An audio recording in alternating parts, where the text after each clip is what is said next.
Bene, diciamo che è scritto riordino delle circoscrizioni provinciali, adesione alla regione Friuli Venezia Giulia nell'ambito della provincia del Pordenone.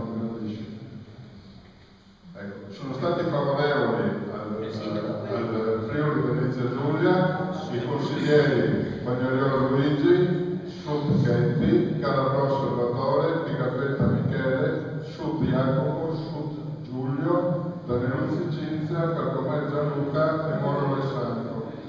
Sono stati contrari alla provincia del Pordenone e favorevoli alla città metropolitana Querini Renato, Campanello Claudio, Amadio Alberto, Carlotto Paolo, Basso Maurizio, D'Angelo Giuseppe.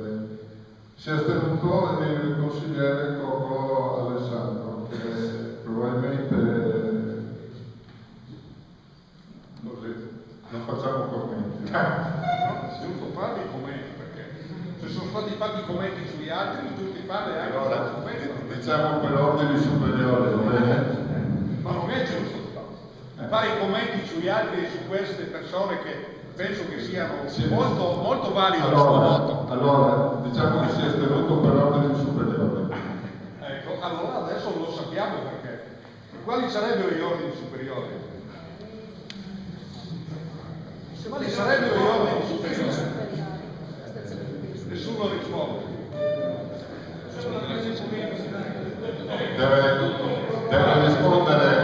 Deve rispondere il consigliere perché si è astenuto. Ma se uno ha una scelta la deve dimostrare e dire sempre. Allora, e rispettare.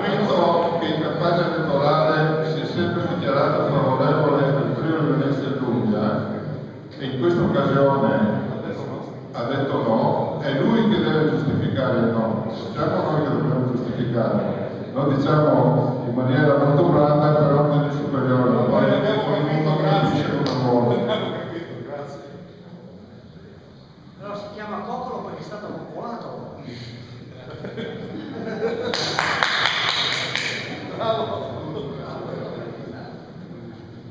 Effettivamente gli ordini dall'alto sono arrivati, perché mentre nel Portoghese nelle fasi diciamo di luglio, agosto, in tantissimi si esprimevano contro la città metropolitana, in tantissimi dicevano meglio Pordenone avanti, poi accade che a un certo punto è arrivato l'ordine destra, sinistra, però con delle eccezioni che adesso posso anche far presente. Il destra e sinistra hanno detto abbiamo scherzato fino adesso, facciamo parte della città metropolitana, poniamo anche delle condizioni che non saranno sicuramente tenute presenti perché finora il Portoghese non ha mai contato niente nella provincia di Venezia, conterà ancora meno nella città metropolitana. Ci sono state delle posizioni, comunque, però l'assessore Pigafetta, ad esempio, Corliano a Portogruaro ha dichiarato di essere interessato appunto al distacco aggregazione. Ci sono stati altri politici, amministratori diciamo, che non sono governativi, che si stanno muovendo, che si propongono. Una cosa è certa, i partiti, i grandi partiti, non vogliono che nulla cambi, perché ovviamente si va a intaccare gli equilibri di potere. Questa è la situazione. E questa sia la democrazia in Italia, no? Esatto. Bene. Ci sono della questione, ti do atto perché tu sei stata consigliere comunale proprio nel periodo referendario del 2006 e sei sempre stata molto coerente su questa cosa. Tu attenta anche una tua corrente, però hai sempre detto, attenzione, amministro sindaco maggiore, se il mio paese ha deciso di cambiare regione, non c'è partito, non c'è ordine dall'alto che mi vincoli a far diversamente. Quindi ci sono degli atti eroici che in realtà sarebbero normali, no, ma come dire, no, ma ci sono c'è gente che nel suo picco è coerente. In questo momento è giusto distinguere il ruolo dell'amministratore dal che ruolo. Esatto. Però, ripeto, non si tratta, noi non siamo nella condizione di San Stino per scegliere sì o no alla città metropolitana.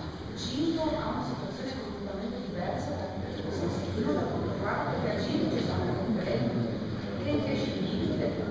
Ma che tra l'altro nella delibera che è stata poi approvata dai 9 consiglieri di consiglio comunale, si dice una cosa particolare. È vero che quando un comune non vuole far parte della città metropolitana deve scegliere una provincia all'interno della propria regione.